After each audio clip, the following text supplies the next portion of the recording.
시작한 것이 아니며 경제협력 차원이다.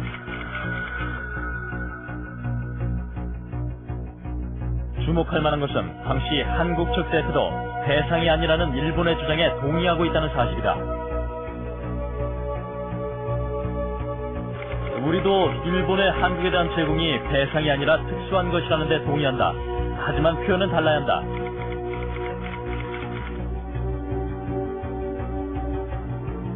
김 오이라 합의에 이르게 된 경위를 보면 한국 측은 청구권과 경제협력을 위한 것이라고 했지만 일본의 생각은 분명히 경제협력 차원이었다.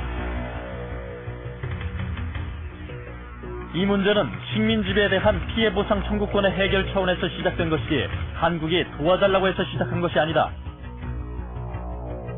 아무튼 우리는 경제협력 차원에서 제공한다고 생각한다.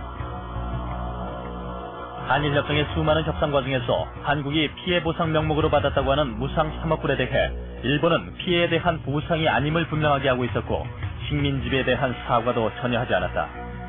아시아는 거의 식민지고 아프리카는 거의 식민지. 남미도 몇 개 나라가 12개 있었는데 9개가 식민지요. 그러니까 세계 지구상의 그 표면에 84%가 식민지 시대인데.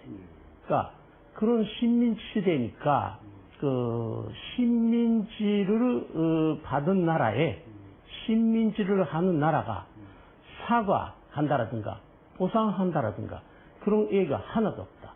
僕は事実上、あれはその歴史の生産ではなくて、経済協力。もっと言えばその日本がですね、韓国との経済協力という名のもとに、韓国をその日本の市場にするためにね、その呼び水として、呼び水っていうのは難しい言葉だけど、要するにそのきっかけとして、契機として、使ったということで、歴史の生産という点で言えば、0点だと思いますね。だから総合点で30点。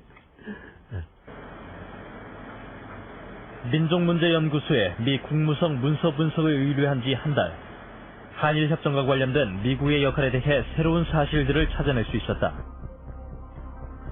한일협정 타결에 관심을 가졌던 것으로 알려진 케네디 정부. 문서에서 드러난 미국의 개입은 관심의 차원을 훨씬 넘는 놀라운 것이었다. 1962년 당시 미국은 한일회담의 진행 상황을 정확하게 파악하고 있음을 알 수 있다. 국무성 문서에 따르면 미국은 한일 양국이 금액 문제로 타협점을 찾지 못할 초기에 청구권 금액이 협상의 가장 큰 장애물이라고 전망하고 있었다. 2달 뒤 미 국무성이 도쿄와 서울의 미 대사관에 보낸 전문이다.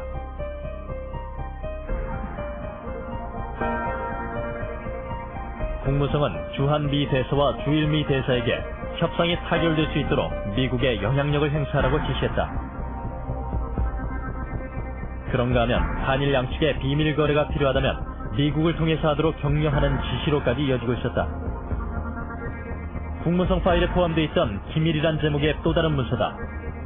미 국무성 관계자가 한국 정부 관계자에게 일본의 무상 원조로 3억에서 4억 달러가 적당하다는 구체적인 금액을 제안했음을 밝히고 있었다. 이 관계자는 다시 3억 달러 내외가 적절하다고 실제 타결 금액의 근사치를 제시했음을 밝히고 있었다.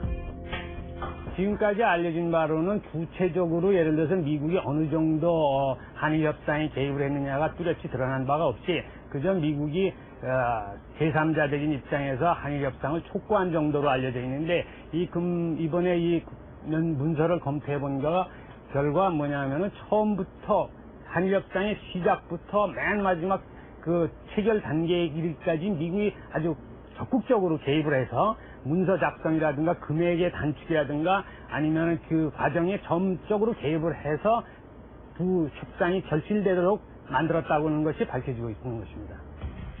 일본의 한국에 대한 지원 금액을 담판 지은 것으로 알려진 김 오이라 회담. 그러나 미 국무성 문서에 따르면 금액 타결은 미국의 사전 정지 작업에 의한 것임이 드러나고 있다. 워싱턴에서 7년간 한일협정 분야를 연구했던 이종원 교수. 그는 금액 타결이 실제 미국이 주도했음을 주장한다.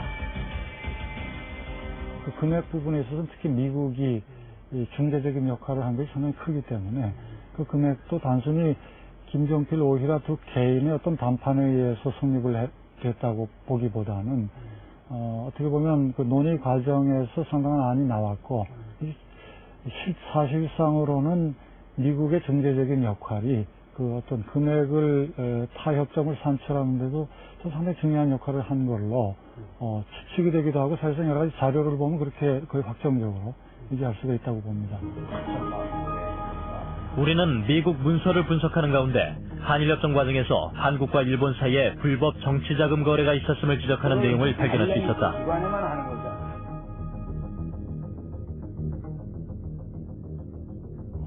1966년 CIA가 작성한 내부 보고서다. 당시 공화당이 일본으로부터 정치자금을 받고 있다는 것이다. 또 6, 7차 한일회담이 한창 진행 중이던 시기에 일본 기업들이 민주공화당 예산의 3분의 2를 제공했다고 기록되어 있다. 6개 기업이 총 6,600만 달러를 지불했고 기업별로 100만에서 2천만 달러에 이르는 돈을 지불했다는 구체적인 수치까지 밝히고 있다. 당시 박 정권의 실세였던 김종필도 한일협상을 추진한 대가, 또 일본 기업들이 한국에서 독점권을 갖도록 해준 대가를 받았다고 적고 있다. 한국 정부로부터 불화받은 쌀 6만 톤을 일본에 수출하는 8개 한국 기업들이 민주공화당에 돈을 주었다는 내용도 함께 기록되어 있었다. 이런 사실의 출처를 밝히지 않은 CIA 보고서에는 주목할 만한 표현이 있다.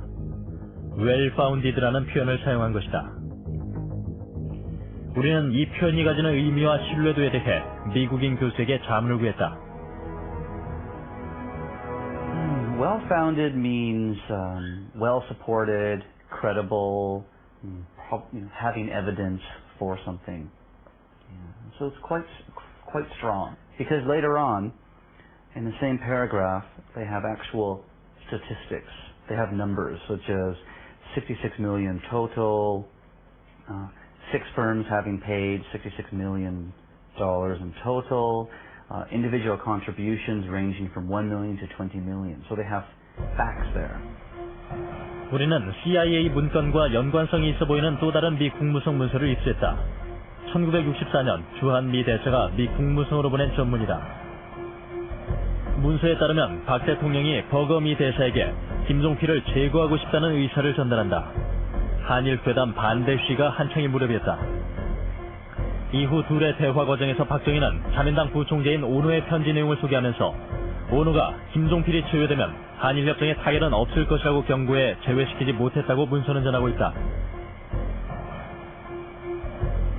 지금 가장 중요한 문제는 당시에 이러한 일들에 관여했던 당사자들이 지금도 살아있고 그 사람들이 입장 표명을 해야 되고 또 한국 정부는 한국 정부대로 또 문서를 공개를 해야 되고 여기에 관련된 문서들을 또 미국 정부한테 문서 공개를 요청하는 것 이와 같은 다각적인 그러한 노력이 있어야 될 것 노력을 통해서 그 진실을 확정할 이유가 있다 생각합니다.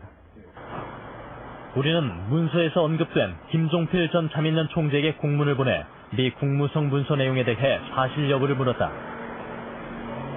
어떻게 되느냐고 물어보니까 그럴 일이 없다. 그럴 일도 없다.